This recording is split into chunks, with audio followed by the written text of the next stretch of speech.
క్రీస్తునాథుని యందు ప్రియ సహోదరి సహోదరులారా, సామాన్య కాలంలోని 6వ ఆదివార ధ్యానాంశానికి మీకు స్వాగతం. ఈరోజు మనం ఆలకించే మొదటి పఠనము శిరాపుత్రుడైన యేసు జ్ఞాన గ్రంథము 15వ అధ్యాయము 15 నుండి 20 వరకు. సువార్త పఠనము మత్తయి సువార్త 5వ అధ్యాయము 17 నుండి 37 వరకు ఉన్న వచనాల నుండి గ్రహింపబడినవి. ఈ గ్రంథ పఠనాలను ఆధారంగా చేసుకొని మనము దేవుని యొక్క సందేశాలను ధ్యానించటానికి, మన మనసుల్లో నిలుపుకోవడానికి ప్రయత్నం చేద్దాం. మొదటిగా ప్రియ సహోదరి సహోదరులారా, యేసు ప్రభు తాను కొండ మీద చేసినటువంటి ప్రసంగంలోని భాగాన్ని మనము ఆలకిస్తూ ఉండగా 5వ అధ్యాయము 20వ వచనం మీద మన దృష్టిని కేంద్రీకరించడానికి ప్రయత్నం చేద్దాం. ప్రభు ఈ విధంగా పలుకుతూ ఉన్నారు: ధర్మశాస్త్ర బోధకుల కంటే, పరిసయ్యుల కంటే మీరు నీతిమంతమైన జీవితము జీవించననే తప్ప పరలోక రాజ్యమున ప్రవేశింపరని మీతో చెప్పుచున్నాను. ప్రియ సహోదరి సహోదరులారా, ఈ మాటలను ప్రభు మనందరినీ కూడా ఉద్దేశించి పలుకుతున్నట్లుగా మనము గ్రహించాలి. మన యొక్క జీవితం అనేటువంటిది ధర్మశాస్త్ర బోధకుల, పరిసయ్యుల జీవితము కంటే కూడా మెరుగుగా ఉండాలి. వారి జీవితం కంటే కూడా నీతిమంతమైనటువంటి జీవితమై ఉండాలి అని ప్రభు మనకు తెలియజేస్తూ ఉన్నారు. ఈ సందర్భంలో ధర్మశాస్త్ర బోధకులు అంటే ఎవరు, పరిసయ్యులు అంటే ఎవరు, ఎందుకు ప్రభు వారికంటే కూడా నీతిమంతమైన జీవితాన్ని జీవించమని కోరుతూ ఉన్నారో మనము తెలుసుకోవడానికి ప్రయత్నం చేద్దాం. ధర్మశాస్త్ర బోధకులు అంటే ధర్మశాస్త్రాన్ని, మోషే ధర్మశాస్త్రాన్ని క్షుణ్ణంగా అధ్యయనం చేసినటువంటి వారు. వారు ధర్మశాస్త్రానికి చక్కటి వివరణను కూడా ఇవ్వగలిగేటువంటి వారు. ధర్మశాస్త్రం యొక్క ప్రతులను వ్రాసేటువంటి వారు. న్యాయ సంబంధమైనటువంటి పత్రాలను కూడా తయారు చేసేటువంటి వారు ఈ ధర్మశాస్త్ర బోధకులు. ధర్మశాస్త్ర బోధకులలో కొంతమంది పరిసయ్య వర్గానికి కూడా చెందినవారు ఉండేవారు. ఇక పరిసయ్యులు అంటే ఎవరు?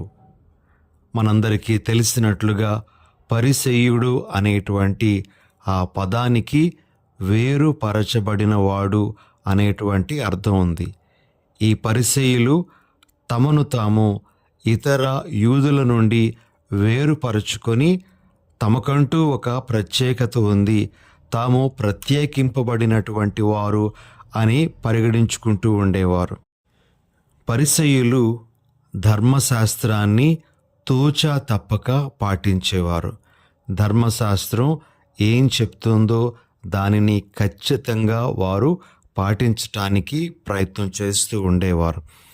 అలా పాటించే క్రమములో అందరూ తమను చూడాలి, తాము ధర్మశాస్త్రంలో ఉండేటువంటి ప్రతిదీ కూడా పాటిస్తూ ఉన్నాము అని బహిరంగంగా కూడా చాటి చెప్పుకోవడానికి వారు ధర్మశాస్త్ర నియమాలను పాటిస్తూ ఉండేవారు.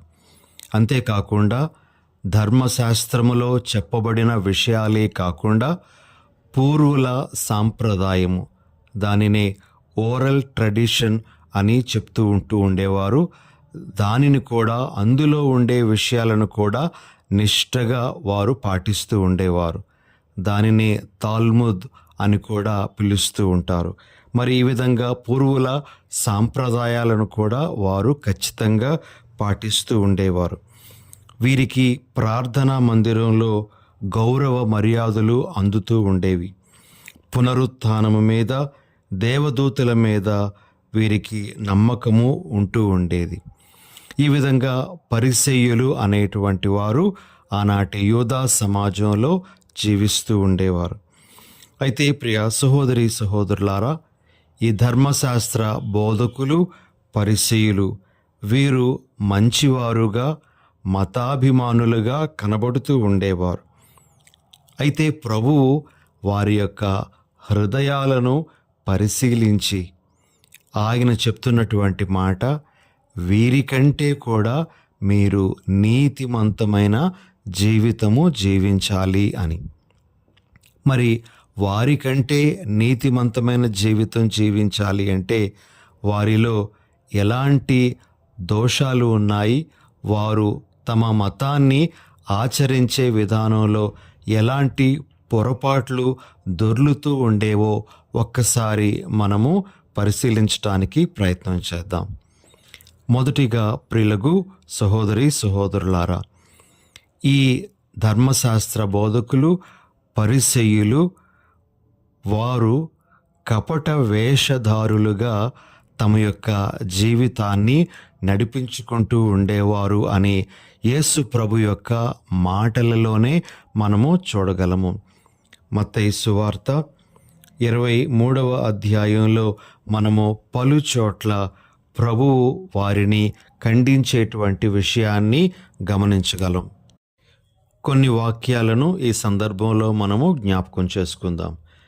23వ అధ్యాయము 13వ వచనం, వంచకులైన ధర్మశాస్త్ర బోధకులారా, పరిసయ్యులారా, మీరు మనుష్యుల ఎదుట పరలోక ద్వారమును మూసివేయుచున్నారు, మీరు అందులో ప్రవేశింపరు, ప్రవేశింప ప్రయత్నించు వారిని ప్రవేశింపనీయరు.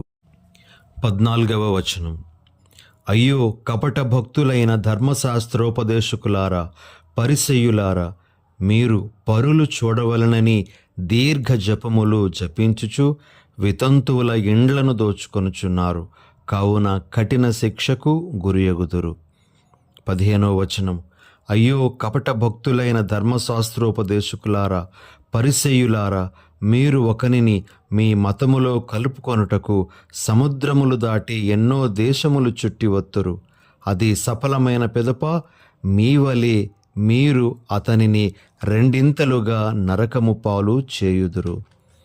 అదేవిధంగా ప్రియా సహోదరి సహోదరులారా, 25వ వచనం, అయ్యో వంచకులైన ధర్మశాస్త్రోపదేశకులారా, పరిసయ్యులారా, మీరు గిన్నెను పళ్ళెమును బాహ్యశుద్ధి చేయుదురు, కానీ మీ అంతరంగము పూర్తిగా దౌర్జన్యముతోనూ దురాశతోనూ నిండి ఉన్నది.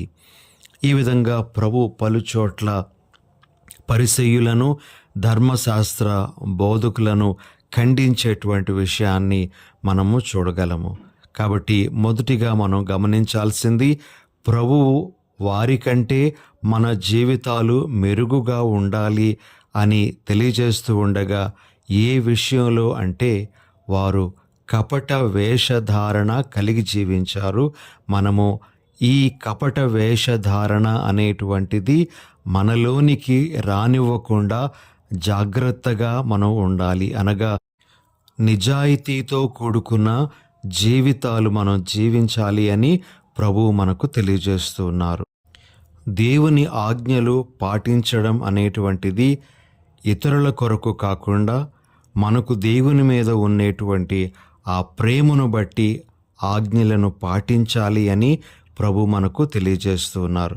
యేసు ప్రభు యొక్క మాటల్లో మనం చూడగలం, మీరు నన్ను ప్రేమిస్తే నా ఆజ్ఞలను పాటిస్తారు అని చెప్పడం జరిగింది. కాబట్టి దేవుని ఆజ్ఞలను పాటించడం అనేటువంటిది ఆయన మీద ఉండేటువంటి ప్రేమను బట్టి జరగాలి అని ప్రభు మనకు తెలియజేస్తున్నారు. కాబట్టి కపట వేషధారణను మనము విడిచిపెట్టినట్లయితే ధర్మశాస్త్ర బోధకుల కంటే, పరిసయ్యుల కంటే నీతిమంతమైన జీవితము మనం జీవించిన వాళ్ళము అవగలం.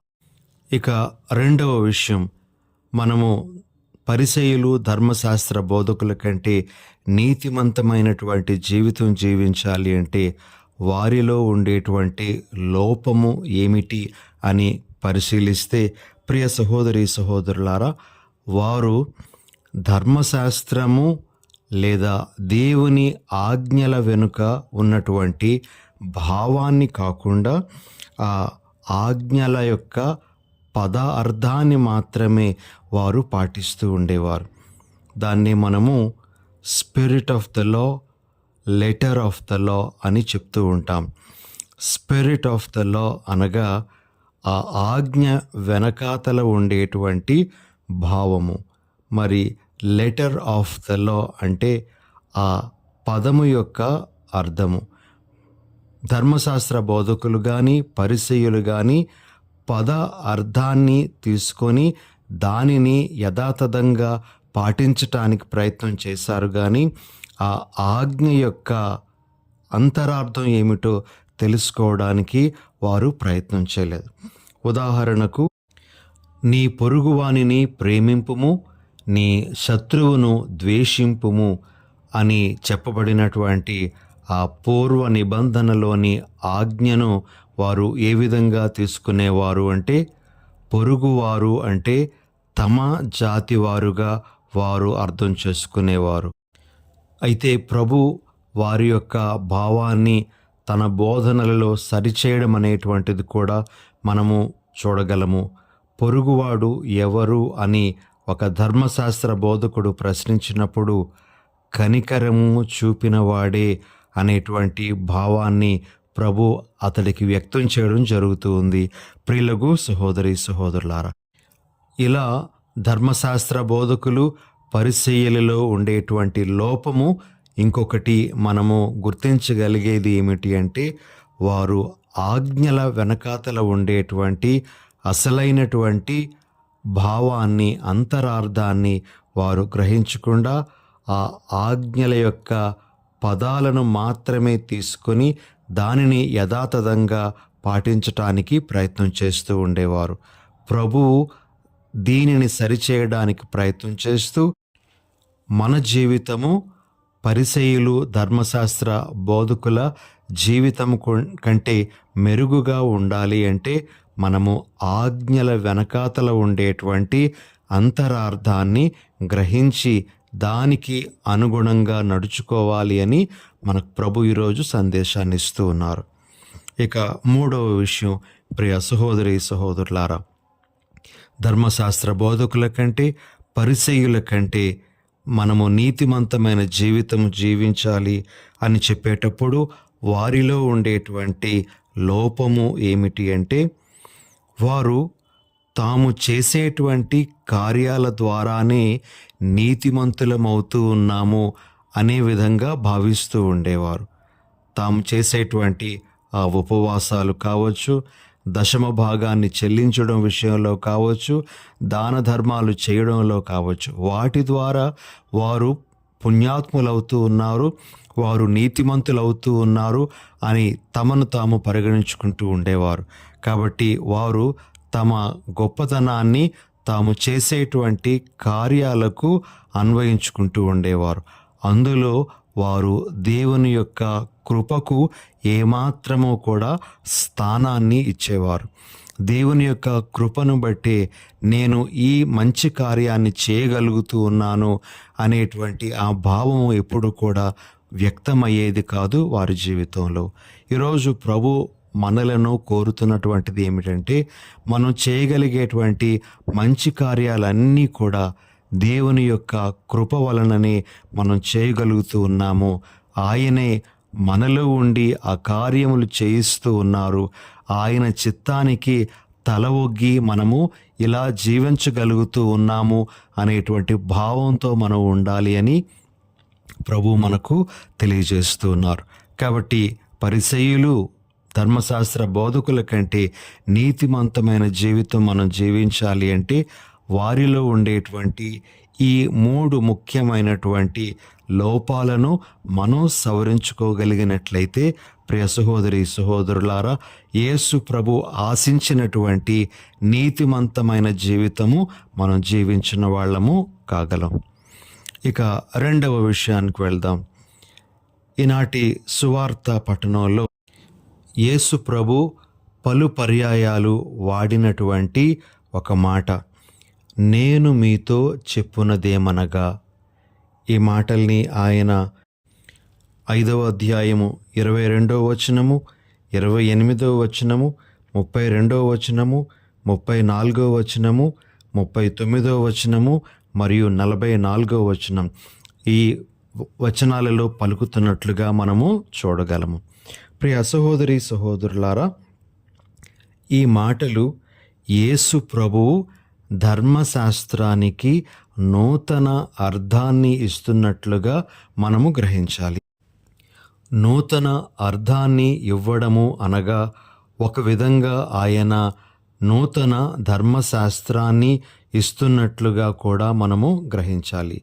ఇది మనకు తెలియజేసేటువంటి ఒక ముఖ్యమైనటువంటి విషయం ఏమిటి అంటే, యేసు ప్రభు దేవునిగా కూడా తనను తాను ఆవిష్కరించుకుంటున్నట్లుగా మనం గ్రహించాలి. అలనాడు సీనాయి కొండ మీద దేవుడు మోషేకు ఆయన ద్వారా ప్రజలందరికీ, ఇజ్రాయేలీ ప్రజలందరికీ ఆజ్ఞలను, ధర్మశాస్త్రాన్ని ఇవ్వడం జరిగితే, యేసు ప్రభు ఈనాడు అదే స్థానంలో ఉండి ఆ ధర్మశాస్త్రాన్ని ఇస్తూ తాను దేవుడను అనేటువంటి విషయాన్ని వ్యక్తం చేస్తున్నట్లుగా మనము గ్రహించాలి. అయితే ప్రియ సహోదరి సహోదరులారా, మనము యేసు ప్రభు నేను మీతో చెప్పునదేమనగా అని పలు చోట్ల పలకడం ద్వారా ఏమి గ్రహించాలి అనేటువంటిది కూడా ఒకసారి మనం ధ్యానించుదాం. ప్రభువు పలు విషయాల గురించి ప్రజలతో మాట్లాడుతూ ఉన్నారు. నరహత్య గురించి మాట్లాడారు, వ్యభిచారము గురించి మాట్లాడారు, విడాకుల గురించి మాట్లాడారు, ప్రమాణాలు చేయడం గురించి మాట్లాడారు, అదేవిధంగా ప్రతీకారము తీర్చుకునేటువంటి విషయం గురించి మాట్లాడారు, ప్రేమించడం గురించి మాట్లాడారు. ప్రియులకు సహోదరి సహోదరులారా, వీటన్నింటి గురించి మాట్లాడుతూ మనము కొన్ని కార్యాలు చేయకుండా ఉండడం మాత్రమే కాదు, కానీ ఆ కార్యాలు చేయడానికి కారణమైనటువంటివి కూడా మనము అరికట్టడానికి ప్రయత్నం చేయాలి అని ప్రభు మనకు తెలియజేస్తూ ఉన్నారు. మనము ఒక తప్పుడు కార్యాన్ని చేస్తూ ఉన్నాము అంటే ఆ కార్యాన్ని అలా జరిగించటానికి ఇంకేదో ఒక కారణం ఉంటుంది. ముందు ఆ కారణాన్ని మనము అరికట్టడానికి ప్రయత్నం చేస్తే మనము ఆ చెడు కార్యాన్ని చేయకుండా ఉండడానికి ప్రయత్నం చేయగలము అని ప్రభు మనకు బోధిస్తూ ఉన్నారు. కాబట్టి కారణాన్ని వెదకి పట్టుకొని మనము దానిని విడిచిపెట్టినట్లయితే ఆ చెడు కార్యం నుండి మనం దూరంగా ఉండగలము అనేటువంటి ఒక సందేశాన్ని ప్రభు మనకు ఇస్తూ ఉన్నారు. ప్రియ సహోదరి సహోదరులారా, అందరికీ తెలిసినటువంటి ఉదాహరణ ఏమిటి అంటే, ఒక డాక్టర్ గారి దగ్గరికి మనము వైద్యానికి వెళ్ళేటప్పుడు ఆ డాక్టర్ గారు మన యొక్క అనారోగ్యానికి ఏది కారణమవుతుందో దానికి ఆయన మందు ఇస్తారు. ఆ మందును మనం వాడినట్లయితే ఆ అనారోగ్యం నుంచి బయటపడేటువంటి అవకాశం ఉంటుంది. ప్రియ సహోదరి సహోదరులారా, కాబట్టి మనం కూడా ఏమి చేయాలి అంటే, ఒక తప్పుడు కార్యము, ఒక పాప కార్యమునకు మనం లోనవుతూ ఉన్నాము అంటే ఆ కార్యము చేయడానికి ఇంకేదో కారణమవుతూ ఉండవచ్చు. ఆ కారణాన్ని వెదకి పట్టుకొని మనము దానిని అరికట్టాలి అని ప్రభు మనకు తెలియజేస్తూ ఉన్నట్లుగా మనము ఈరోజు గ్రహించాలి. ఇక మూడవ సందేశము, ఈరోజు మనం ఆలకించేటువంటి మొదటి పఠనం నుండి మనము గ్రహించడానికి ప్రయత్నం చేద్దాం. ఈ మొదటి పఠనంలో ప్రభు మనకు ఇవ్వబడినటువంటి స్వేచ్ఛను గురించి మాట్లాడుతున్నారు. దేవుడు మనకు ఇచ్చినటువంటి శ్రేష్టమైనటువంటి దీవెనలలో స్వేచ్ఛ అనేటువంటిది ఒక ముఖ్యమైనటువంటి దీవెనగా మనము గ్రహించాలి. ప్రియ సహోదరి సహోదరులారా, స్వేచ్ఛను వినియోగించుకొని మనము దేనినైనా ఎన్నుకునేటువంటి అవకాశం ఉంటుంది. చూజింగ్ లేదా చాయిస్ అనేటువంటిది మన స్వేచ్ఛను బట్టి జరుగుతుంది. అదేవిధంగా మన స్వేచ్ఛను బట్టి మనము ఒక మంచి కార్యాన్ని చేయడం అనేటువంటిది కూడా జరుగుతుంది. మూడవదిగా, మన స్వేచ్ఛను బట్టి ఒక దుష్కార్యము నుండి, ఒక చెడు కార్యము నుండి మనము వైదొలగడానికి కూడా అవకాశం ఉంటుంది. కాబట్టి స్వేచ్ఛ అనేటువంటిది మన జీవితంలో ఒక గొప్పదైనటువంటి శక్తిగా, ప్రభావాన్ని చూపించేటువంటిదిగా మనము గ్రహించాలి. అయితే ప్రియ సహోదరి సహోదరులారా, ప్రభు ఈరోజు మనందరి నుండి కోరేటువంటిది ఏమిటి అంటే, మనము మన స్వేచ్ఛను వినియోగించుకొని మంచిని ఎన్నుకోవాలి. స్వేచ్ఛను వినియోగించుకొని మంచి కార్యాలు చేయాలి. స్వేచ్ఛను వినియోగించుకొని చెడు నుండి వైదొలగాలి. ఇది ప్రభు మన నుండి కోరుతున్నటువంటిది. కాబట్టి ప్రభు సందేశాన్ని మనము మన దృష్టిలో పెట్టుకొని, మన ముందు 2 మార్గాలు ఉండగా మంచి మార్గాన్ని మన స్వేచ్ఛను వినియోగించుకొని అవలంబించటానికి, తద్వారా మన ప్రభు అయిన దేవుని ఘనపరచటానికి మనం ప్రయత్నం చేయాలి. ఈరోజు ఈ ఆదివారం నాడు ఈ ముఖ్యమైన సందేశాలను మన మనసుల్లో పదిలపరుచుకొని ప్రభువునకు ఇష్టమైనటువంటి జీవితాలను జీవించటానికి ప్రయాసపడదాం. ఆమేన్. ప్రార్థన చేసుకుందాం. దయగల సర్వేశ్వర, ప్రేమగల మా తండ్రి, మా జీవితాలు పరిసయ్యుల కంటే, ధర్మశాస్త్ర బోధకుల కంటే నీతివంతమైన జీవితాలుగా ఉండాలని మీరు మాకు తెలియజేస్తూ, కపట వేషధారణ మానుకోవాలి అని, ఆజ్ఞల వెనకాతల ఉండేటువంటి అంతరార్థాన్ని గ్రహించటానికి ప్రయత్నం చేయాలి అని, అదేవిధంగా మేము ఎల్లప్పుడూ మీ కృప మీదనే ఆధారపడి జీవించాలి అని మాకు తెలియజేస్తూ ఉండగా ప్రభువా, అటువంటి ఉన్నతమైన జీవితాలను జీవిస్తూ మీరు మాకిచ్చే స్వేచ్ఛను వినియోగించుకొని మీకు మహిమకరంగా మా జీవితములను మలుచుకునే భాగ్యాన్ని అనుగ్రహించమని మా ప్రభువైన యేసు నామమున అడిగి వేడుచున్నాం తండ్రి. ఆమెన్.